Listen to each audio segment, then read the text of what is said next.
Hey there, welcome to Authentically Raw. I'm your host, Jamie Berris.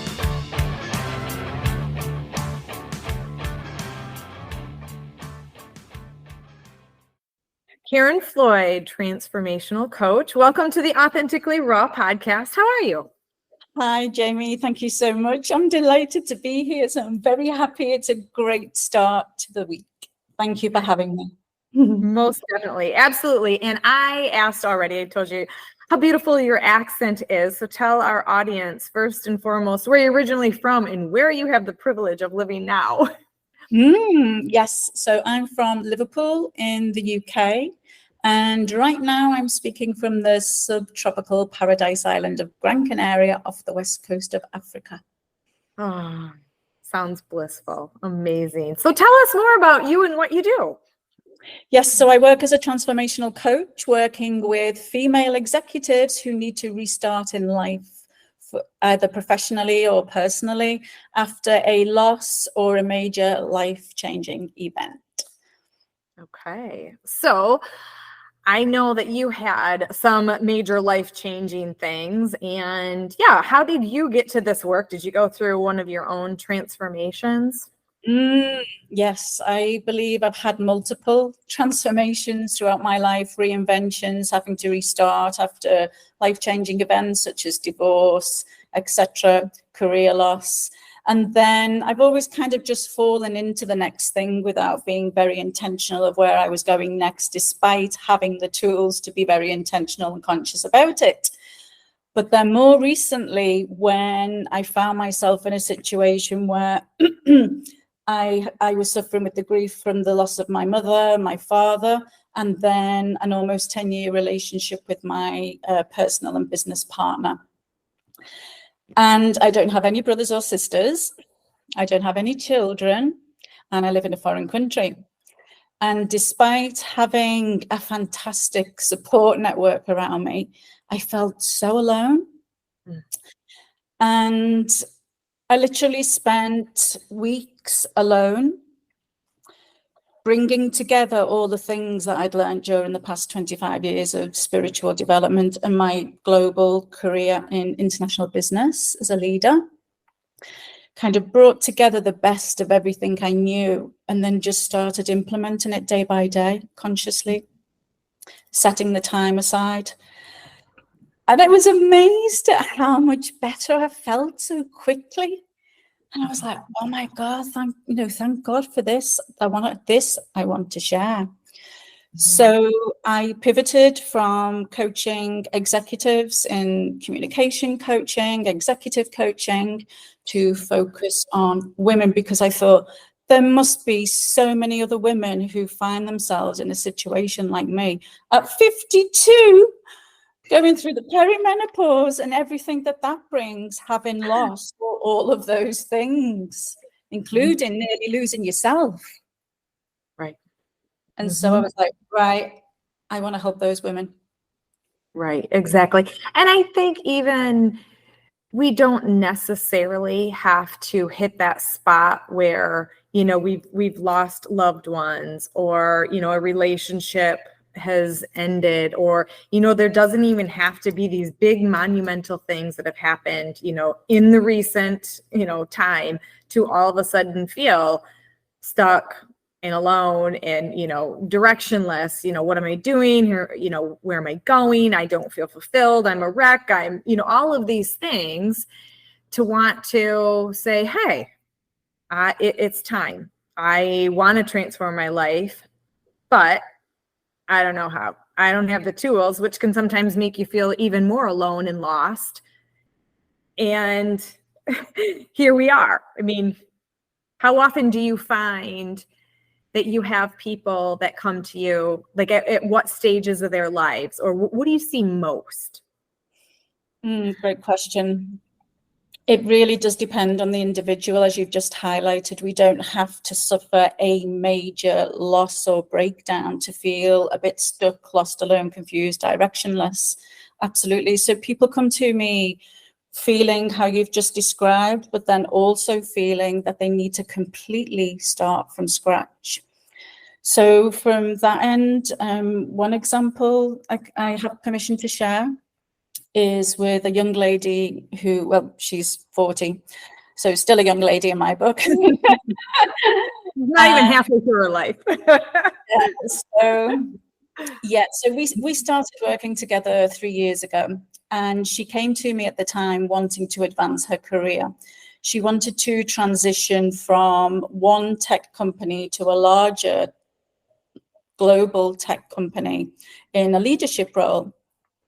And so that was what we focused on in the coaching. She achieved what she thought and felt was the role of her dreams.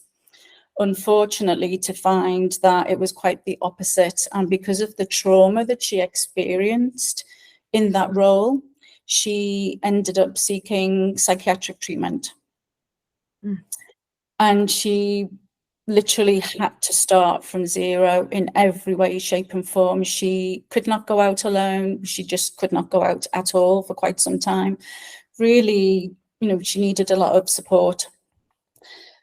And she's such a strong, amazing woman that she went through the process that she had to go through. And then came the time where she agreed with her psychiatrist that now she could start working with a coach again. And so she came back to me, and now we met recently for the first time. She came from Canada with her family to Spain, and we met.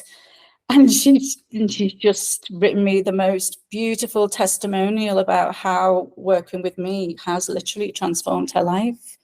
She's found herself again. But not only has she found herself again, she's now confident using tools to re-find herself again very quickly when she goes steers, of course, as can happen in any moment. So, yeah, that's... I feel the word reinvention just kind of pops up. She completely almost sounds like had to go back and reinvent her life. Yeah. But what makes me wonder too is I wonder sometimes when we come to this, and I don't mean to just label it as some big breakdown, because it's not always just these big breakdowns. We can feel just kind of blah without having breakdowns. But I wonder sometimes, did you ever really find yourself in the first place? Because starting out, I'm thinking of, the teenager going off to college or graduating from high school, and what's the next step, and just jumping out there without a whole lot of thought and direction. And then it's years and years later, we wind up unfulfilled. Maybe there are other events that happen that are, big events.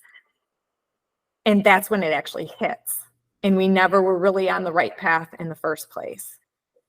And then it almost seems like, you said, this young lady of 40, but I think how many times I've even heard people say, oh, I'm too old to start over. I'm too old to start that. This has always been my dream, but it's too late now. And I just cringe at that stuff.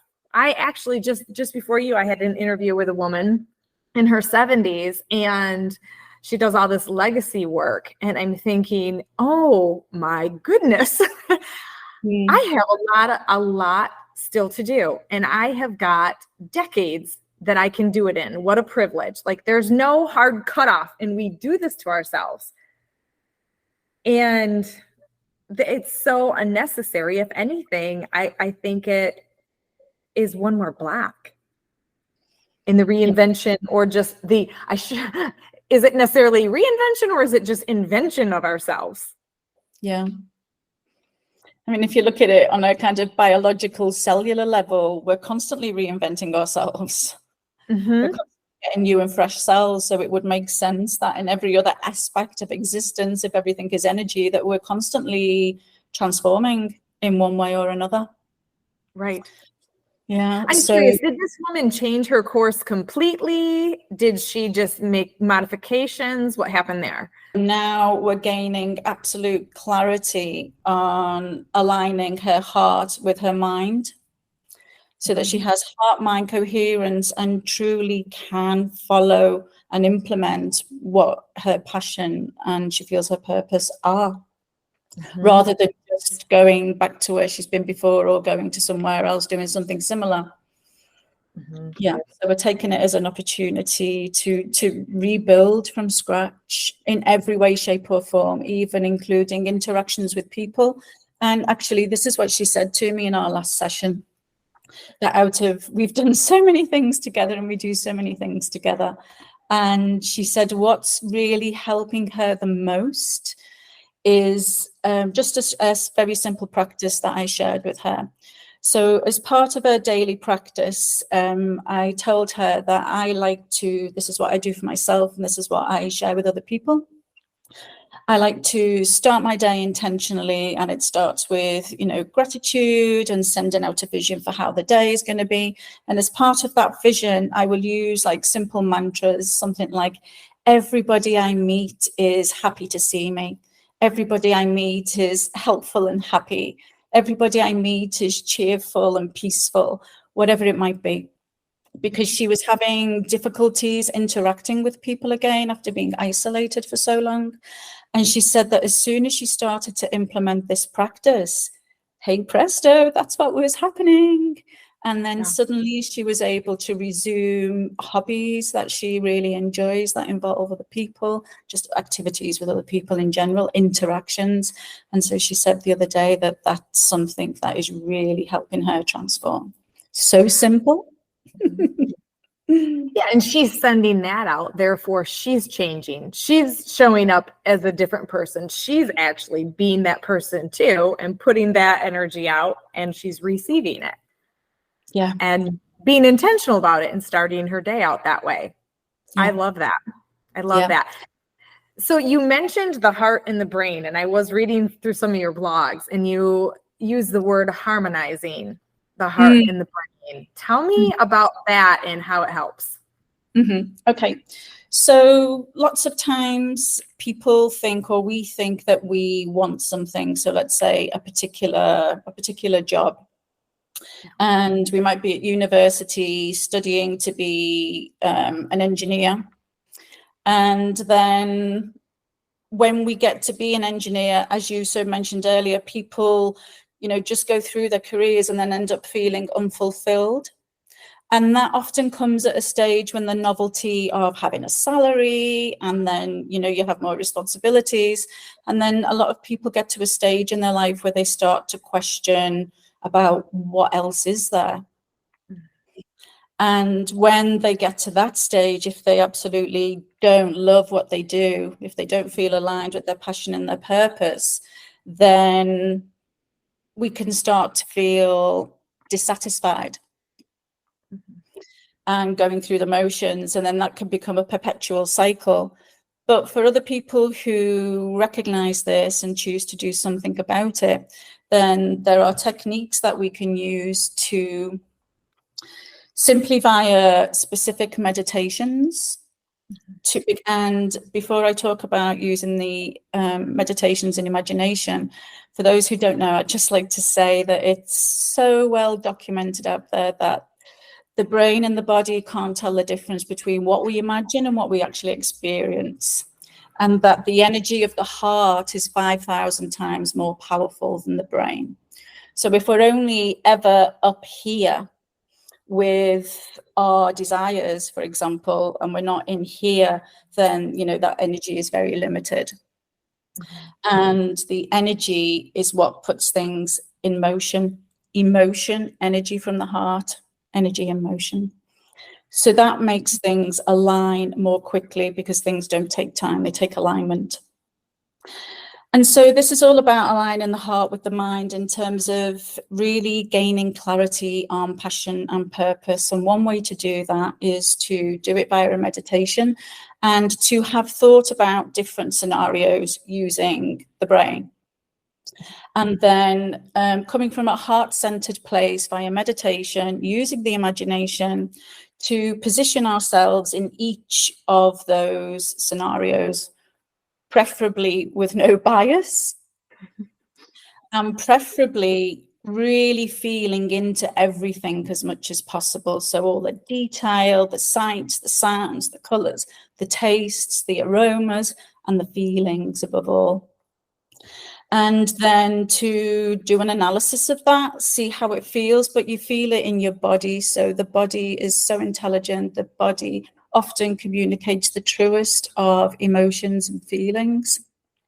And so by doing this and feeling how it feels in the body, we can start to get more comfortable with what the soul desires rather than what the ego desires.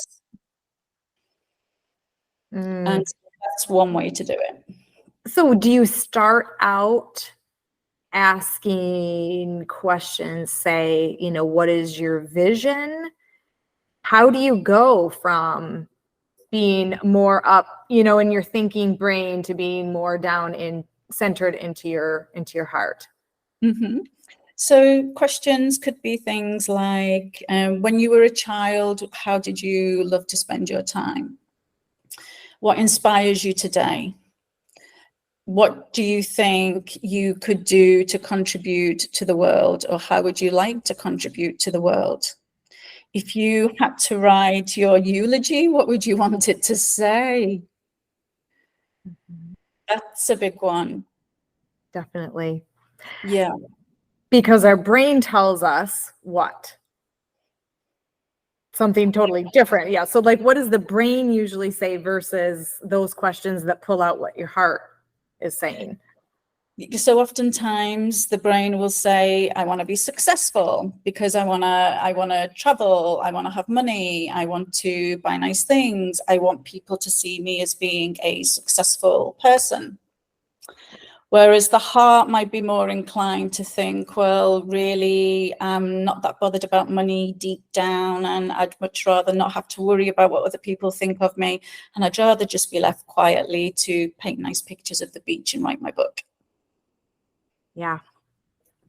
Oh my goodness. And to pull that out, the first word that popped into my head is freedom, right? Yeah. Yeah. Freedom from the trappings that our brain convinces us almost that we need to be happy. And it seems more simple to follow the heart. Yet, if it were that simple, wouldn't we all follow it 100% from the get-go? Which, not that there aren't people that do, but it is challenging. I mean, I attest to that, because we all have this idea in our head of, if I do this, or, you know, become that, or accomplish this, or have that, then I'm going to feel those feelings. When if you stop and relax, like we were just talking about beaches before we hit recording, and that's my happy place. I call water blue therapy. I even, you know, we've got this holiday weekend coming up. It's supposed to be beautiful here in Michigan. And I just said to my husband yesterday, we just have to be on the water all weekend. That's all I care about. And if we do this, then that might not happen. It doesn't have to, I don't know. Wow. It's a whole world of listening to your heart. I like the term, you know, or I'm going to simplify it just to being in that harmony, because it reminds me also of balance, because we do need to use our brain a little bit. So when do we call our brain into action? Yeah, absolutely. Well, we need to be logical at the same time. So absolutely, it is about striking the balance. So, you know, if I'm in a job that really doesn't satisfy me, but I've got responsibilities and obligations, and I care about what people think of me, but really deep down, I've got this passion that part of my creativity that I want to share with the world in some way, no matter what that is: writing, blogging, videos, drawing, painting, music, singing, whatever it may be. If I can find a way to start doing more of that without feeling responsible that I have to give up everything over here immediately, or even ever, because oftentimes what can happen is that when people start to be able to express their creativity, even if it's not how they make their living, I can give an example of myself in that way, then you do still, well, in my example anyway, you know, I did start to feel so much more fulfilled anyway, just because I was doing something that I love more often. Right. Yeah. So true. So you did mention, because I jotted this down and I know I was just sifting through all your blogs.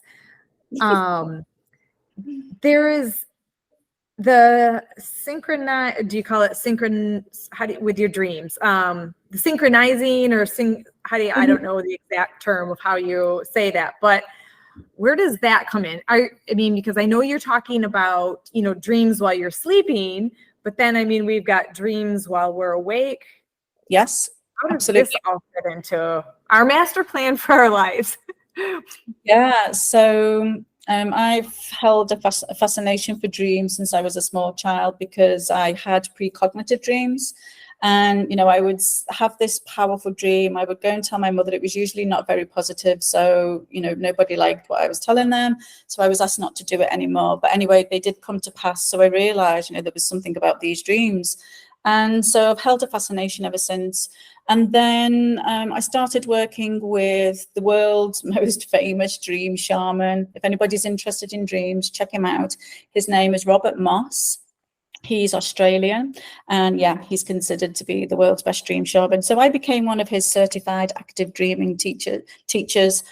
Basically, it's a synthesis of shamanism and dream work.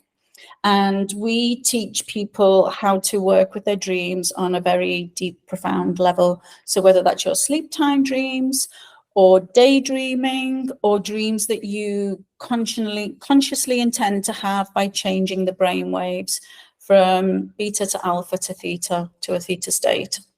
And so which is an ancient spiritual practice.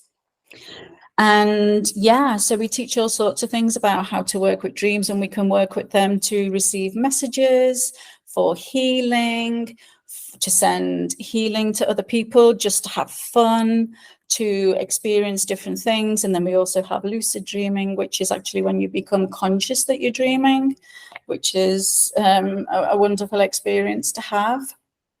And so the ancient peoples believed that dreams were messages from the soul.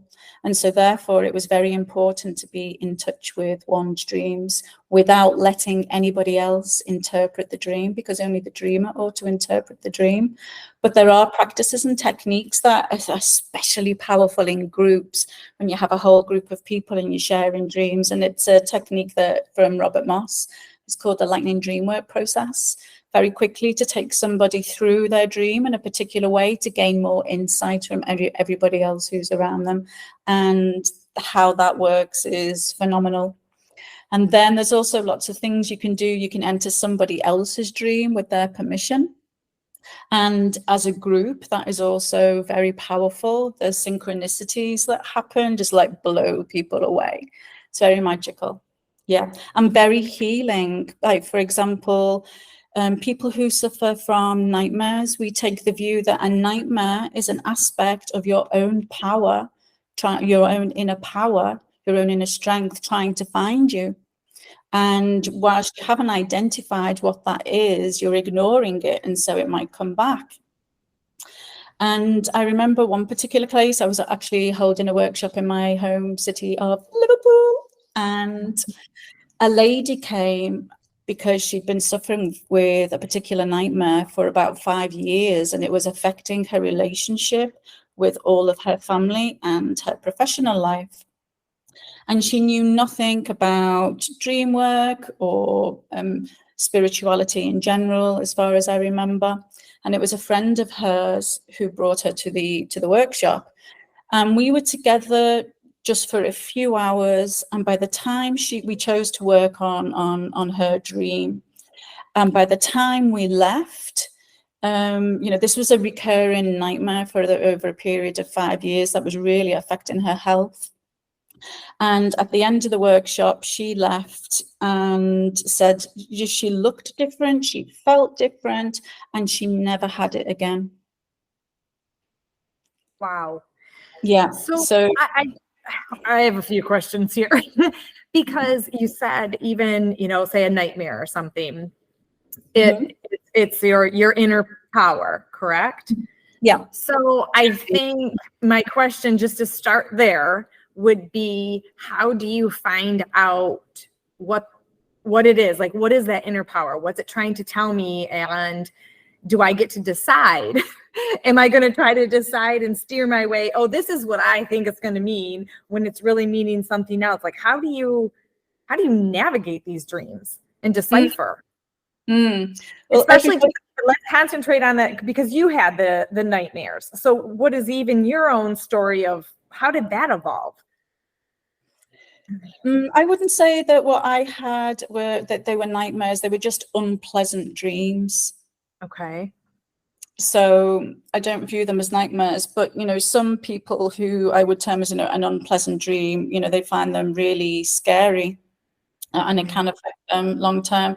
But one way of working with these, no matter what type of dream it is, so it applies if it's a nightmare or a beautiful dream, is the lightning dream work process. So if you would like, Jamie, I could either go through a process, talk you through the process, or give you the bullet points for how it works. So you want one of my bad dreams? Like that? Or what do you mean? Or a good dream, any dream. Or a good dream. Yeah.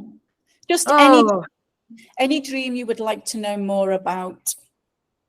Well, there is one that I've had kind of my whole life. Okay. That it popped into my head, and it's not a good one. I wish I could just, this one reoccurring great one always comes up. But for as long as I can remember, I've had this dream. It's kind of like twofold. I feel like I can't quite tell if it's all the same dream or if I have them on different occasions. But one part of it. Could I just pause you? Yes. Yeah. Okay. So this is how it works, just so you can get your head around the framework. So this is called the lightning dream work process, created by Robert Moss. Okay. And the first thing to do, and if anybody's listening or watching and you're interested in dreams, you might want to jot this down. Yeah. So the first thing to do is to give a title to the dream. I'm being chased or chased. Okay. So write chase down then, please, Jamie. Okay. And the second thing I'm going to invite you to do is to tell the dream in the present tense. Very important to use the present tense.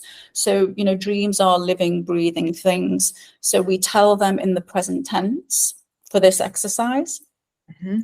And if there are any emotions experienced inside the dream, it's okay to tell those in the present tense. But for now, when you're telling the dream, don't mention any emotions you felt outside of the dream, after the dream. Okay. Makes sense? Yeah. And then when so basically I'm staying in the dream. Yes. Is that you're in the dream. Yeah. You put yourself back into the dream and you narrate the dream in the present tense. Okay. And then I'm going to ask you a series of questions. Shall I tell you those questions now? However you want to lead me through it. Yeah, I'll tell you those questions because it'll give everybody, shall I leave it as a surprise? No, let's do the surprise. Well, everybody probably has a dream in their head already, right? Yes. So that they're probably going to go through this. Yes. Okay, so your dream is called Chased, yeah? Yes. Okay, so Jamie, I kindly invite you to tell and share your dream in the present tense, please. I'm in a car and I'm being chased, and it is a stick shift. And I do not know how to drive a stick shift. And I can't get it in gear and go. I keep stalling. And it's like I start to go, but I feel like I'm rolling. So I'm not really moving away or getting away as fast as I want to. And I just feel, stuck. And I'm going to be like, I don't even know who or what's chasing me. I just know I'm being chased. Okay. And it's usually dark. It's dark. Yeah, it's dark. I'm in the present. I'm in the dream. Okay. And is anything else? Okay, so the hard thing is I feel like I interchange or I bring another dream into it, but I can't tell if these are two separate dreams or not, because the other one is I'm in a hallway and I'm being chased and I can't run and I'm frustrated because I'm a runner. I run fast and I can't run. My legs won't work and I can't get away. And I can't tell if I have those dreams on separate occasions or they're all mixed into one. And I wake up and I've had this dream forever. Okay. Okay, so thanks for sharing, Jamie. Mm-hmm. So after that dream, how do you feel?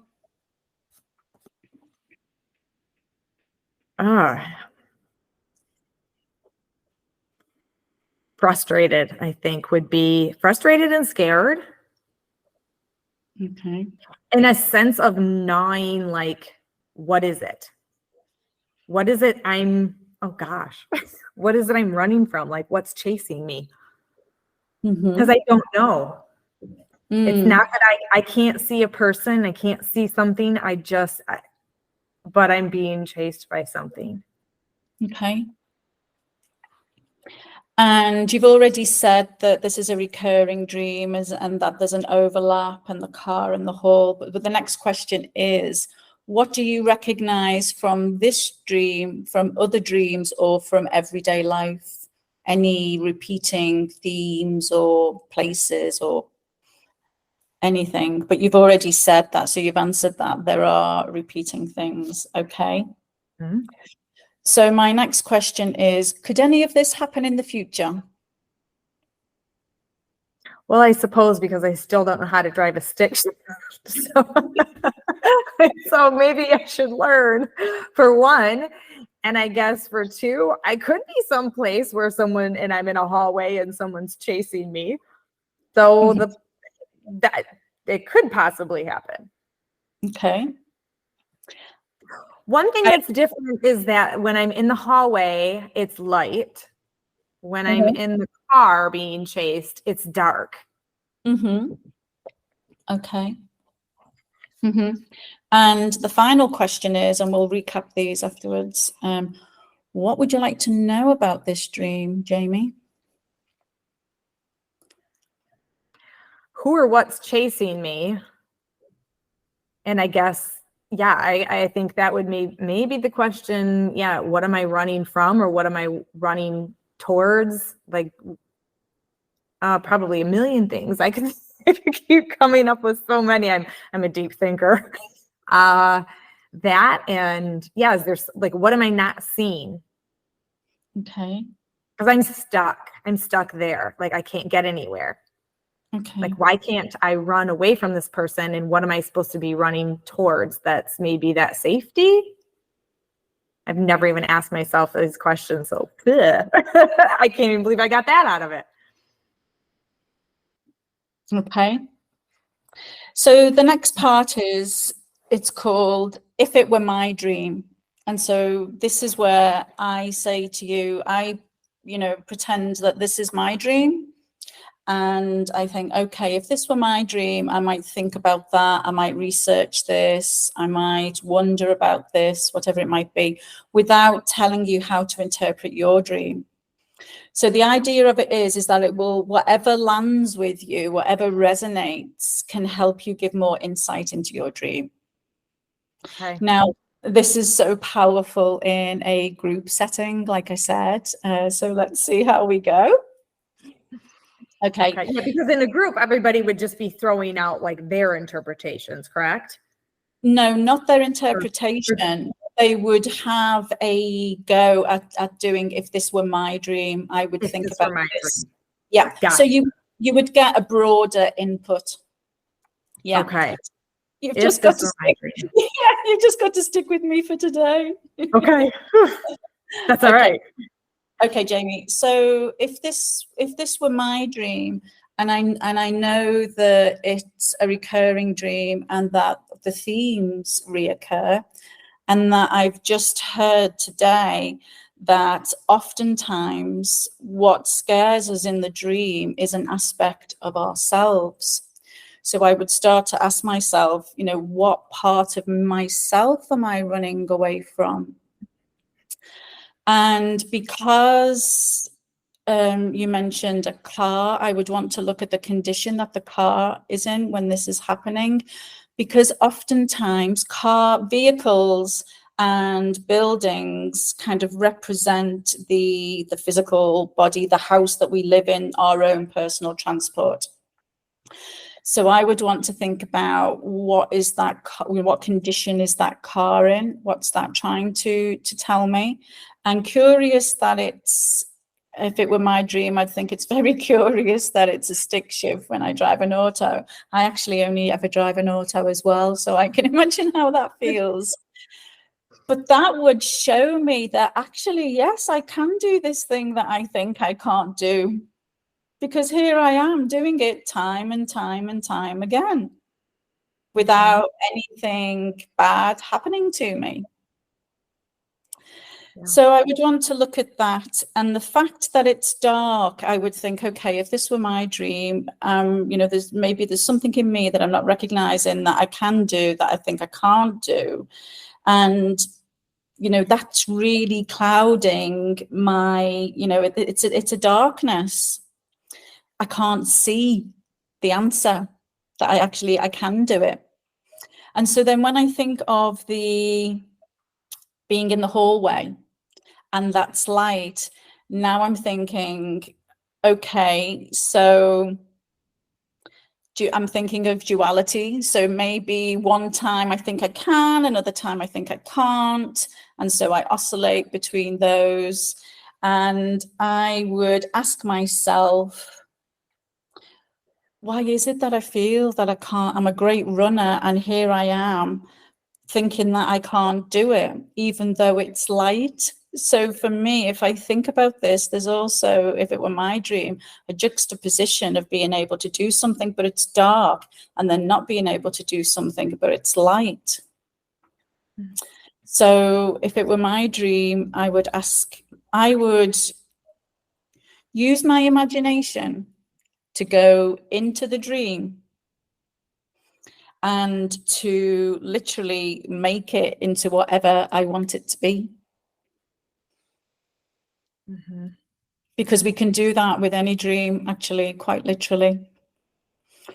But before doing that, I would want to know, if it were my dream, if this is a part of me that I'm running from, what part of me is it? Where is it that I think I can and I can't? And then go from light to dark, light to dark. Mm-hmm. Wow. Okay. So right as you started to speak, before you even said that about running from ourselves, that popped into my head. And no joke, I said to myself, I'm running from myself. I wonder if she's going to bring that up. And it was the first thing out of your mouth. So that right there gives me a little bit of chills, because that is just crazy. And the light and the dark, to me, that really resonated, because it's the self-doubt. And I like to call it a lot. I've started kind of referring it as double-minded, and I feel it's that double-minded. And have I ever tried? Well, once I tried to learn a stick shift. I was back, like teenager. My dad tried to teach me, and it didn't go well, and I haven't touched it since. What am I so scared of learning something? Like, why is it, why not face that fear of, I don't think it obviously has anything to do with necessarily a stick shift, but there are so many things that I obviously just won't even try because of these fears inside.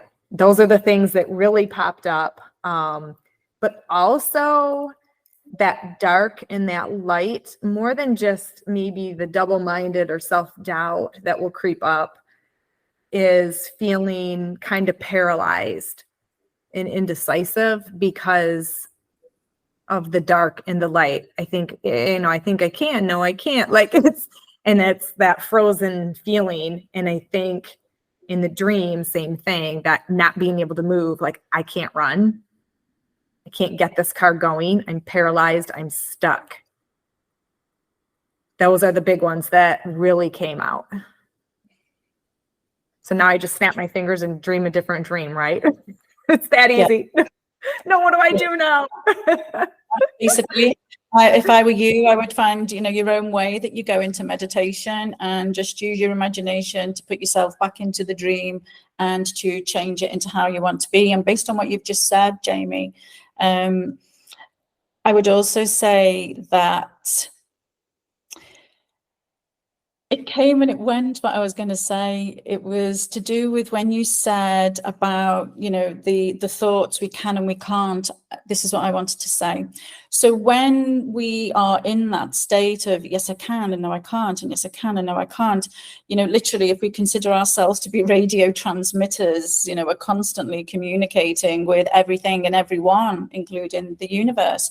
So when we think we can, we can. And when we think we can't, because what we're sending out is what will come back. And so when we do that, we're confusing the universe, and it doesn't know how to align things. So this again is where the heart-mind coherence really comes into play, so that we're 100% sure, and so that when we truly know how we want to live in any aspect of life, relationships, career, money, whatever it might be, health, then we're very, very clear about that. And so it prevents the toing and the froing and the questioning and the self-doubt and those things. Yeah. So it's, I just think a little bit about the daydreaming. This is kind of a crazy thing, and I don't know where this comes into play, but I can remember, I still catch myself, but I think I've trained myself to stop doing this because it was brought to my attention so much as a child that I would completely zone out and just stare at something, and everything around me was, you could be dancing naked and I wouldn't notice you. And I can remember, people kind of laughing and, hey, James, snap out of it, like, come back. And I've trained myself over the years, like, don't do that. That's weird. And I don't know I'm going to stop there. What's your take on that? And what's your take on it? But yet I feel like there's something there that maybe I need to tap back into and use. Absolutely. Yeah. So when we are in a daydreaming state, so it's a bit like before when we fall asleep and just as we're waking up, hypnagogia and hypnopompia. So they're actually brainwave states where our subconscious is very open and receptive to energy. And so many, our lives are based on people's dreams. They're so important for mankind. If you think of all the many major inventions that we've had have come through dreams, like the sewing machine, so much music, so much art, so much literature, so much architecture, so many films, so much technology. Dreams fuel so much innovation. And that's one reason why I think it's really important to pay to your dreams. And daydreaming forms a part of that. When we're in a daydreaming state, it's just that our brain waves have gone from beta into alpha and maybe even into a theta state. So we can really tap into deeply our higher selves and we can tap in literally to all of creation. And that's where all the innovation is, and we tune into it. And, that's what we experience in that moment. It's always available. And so it very simply is a question of finding one's own way to how to get into that theta state. For me, for example, I like a drum beat, which is, it's quite a steady, rapid beat. It's beat between 4 and 7 beats per second. And that is well known throughout thousands and thousands. I'm talking like, some people say 100,000 years. That technique has been very effective in helping people change their brainwaves, where we can make contact with all of existence and our intuition and strengthen our intuition to bring tangible results back into this reality for the benefit. Mm-hmm. And I think so many of us close ourselves off from our intuition. And I feel like it's a little bit of that closing yourself off to your heart and just going through life as, thinking with our brain. We got to do everything logical. And I feel it's kind of promoted out there from the get-go, from school on throughout our life. Yeah, absolutely. Yeah. In fact, I was having this conversation with a client the other day. She's a global director for a big tech company. And we were talking about strengthening your intuition. And, you know, she was very open in saying that, you know, a lot of the times she is using her intuition and she believes in the value of her intuition, but how to communicate at that level that, you know, why are you making this decision? Well, you know, despite all the data, etc., you know, this is what my intuition is telling me is the way to go. Because everything has to be, you know, more backed up with the data and the forecasting rather than the intuition. But despite that, it's depending on the organization and how open you can be about what you believe, think, and feel and do. Oftentimes it can be about, you know, trusting your intuition and finding ways to, you know, have the data reflect that. Right. Much in the same way that science is catching up with spirituality. I see it a bit like that. Definitely. No, I see that. One question too would be, so getting in, you know, going back into your dream, like what we just did with mine. So obviously, you know, I would like to clear out those, you know, whether you call them bad dreams or like the unpleasant ones, the ones that just don't serve us well, and turning them into something okay, you know. So I feel like, you know, now I have this awareness. I'm running from myself, you know, I feel paralyzed, or, you know, all of these different things. And is it like this meditation thing to where then you are reinventing that dream, like new every day, or like what is the best practice that I just have to keep doing? Because obviously there's some consistency and there's some work. It's not like we just do this once and it's, woo, that dream's gone and there's a new dream in, and look at where the direction of my life has taken me. I mean, what kind of practices seem to be most effective at, okay, I don't want this dream anymore. I really want to recreate this. I think I'm discovering this meaning. Like, how do I keep working with this?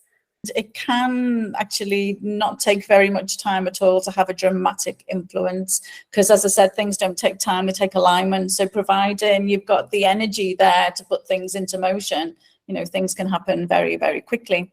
So one way to do this, for example, would be to write the dream down in the present tense as you experience it, and then rewrite it into something that you want it to be. So in the case of your dream, if the car is a stick shift, and if it were my dream and the car's a stick shift and I think I can't drive it very well, in the dream, I'm the best stick shift car driver that exists on the planet. I'm winning rallies all over the world, being honored and celebrated for it and having great fun. Yeah. Your imagination is the only limitation. Right.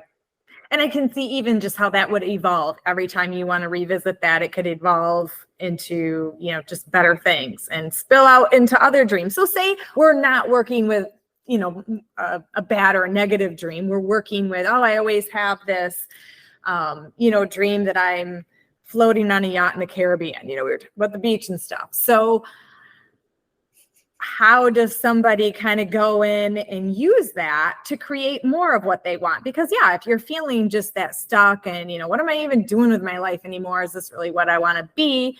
How can some of these dreams and visuals just start creating? It doesn't necessarily have to be like, oh, I had a dream that I'm floating in the middle of the Caribbean on a yacht. That doesn't necessarily mean that's what that dream means. That's, you have to be doing that, but there's feelings in there that come along. Like I've said, you know, water for me is a blue therapy. It's tranquil. It's peace. It's relaxed. And it's probably just getting away from everything. So how can I use that then to let it spill over or direct me? Okay, so one way, again, it depends on how you would like to work with it. One way could be writing, one way could be painting, one way could be dancing it, one way could be using dream theater, and another way can be using the imagination. So you have lots of opportunities to work with it in different ways. But if we take the imagination for a second, because you don't need any outside help and it's very, very effective, then if it were my dream and I find myself on this beach, then I would use my imagination to say, okay, so what am I actually doing here on this beach? And I would trust, if this were my dream, I would trust that whatever unfolds is exactly what's meant to happen, and it's all trying to show me and teach me something. I would be in the dream and I would say to myself, okay, dream, beautiful beach, what do you want me to know?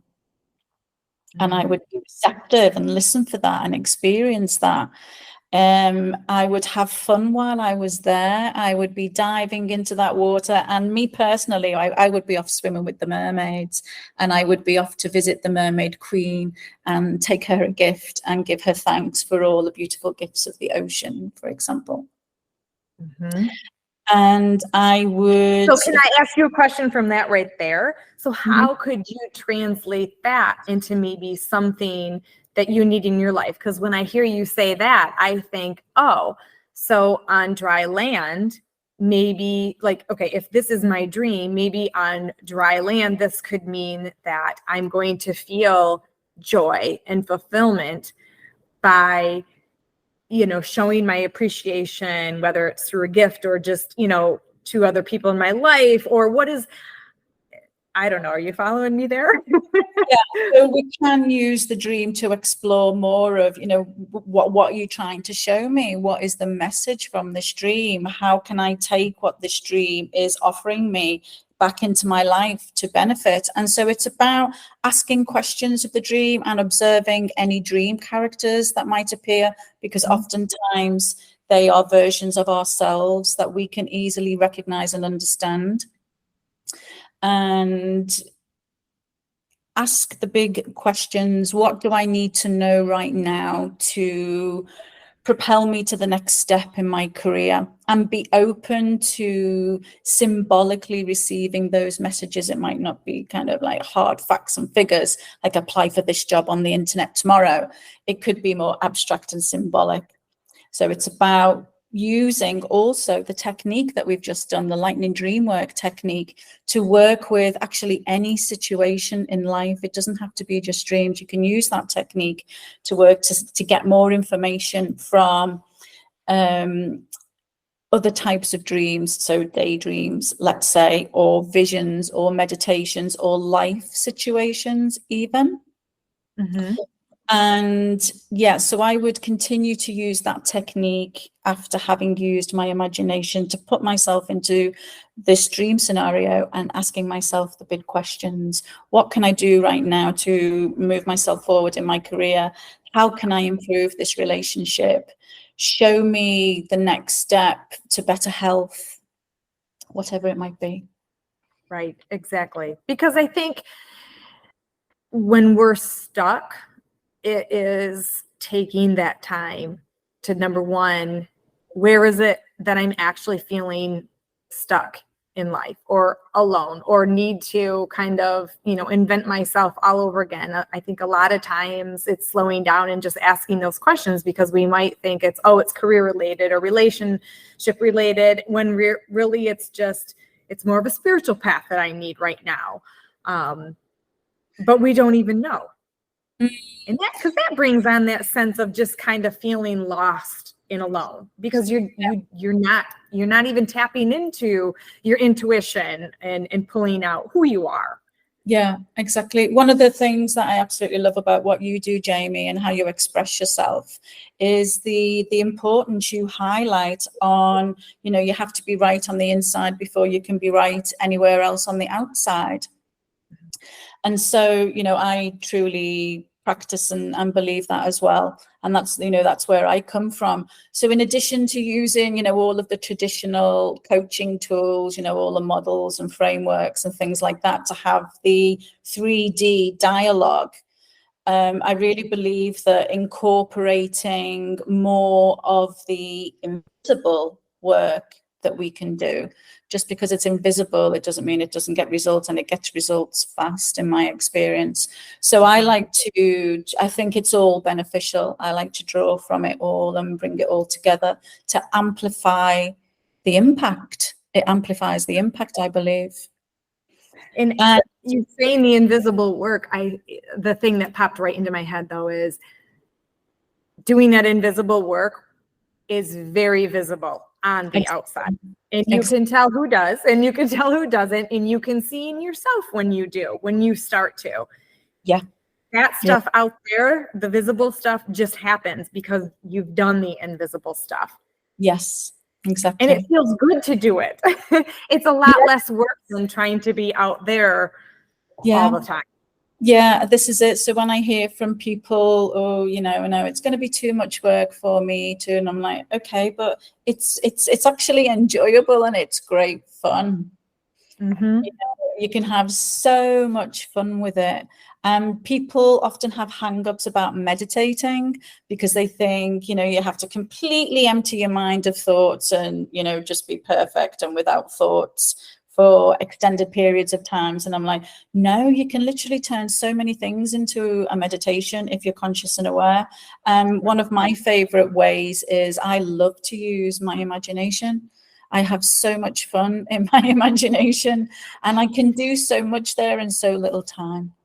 And so even things like if we talk about career or relationships, just using the imagination to rehearse for interviews, for rehearsing having sensitive or difficult conversations with people, or even pleasant conversations with people, but rehearsing in the imagination gets results immediately.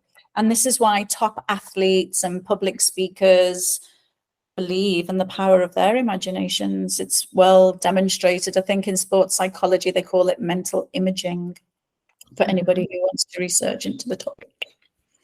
Right. Yeah, definitely. But it is, and I think there is that stigma around meditation that you're just sitting there, any thought that comes in your head, you have to have this blank mind, and there's all these rules and this and that. And no, it's not. It's sitting down, and I think of it more as receiving, in accepting, but you get that filter. And it's, here I am, what do I need to know? What do I want to do? But incorporating what your vision is, like setting yourself up. Even we talked in the beginning about, what do you want your day to look like? The people that you come across, and, even said if it's a difficult conversation, well, why don't you just have a conversation in your head of how you want it? Might still be difficult, but what kind of outcome do you want? And who are you going to show up as? What is your tone? How do you want that to go? And rehearse those things until it does become your reality. And that is actually pleasant work, right? Yeah, I think so. Absolutely. Definitely. Mm-hmm. So Karen. Yes.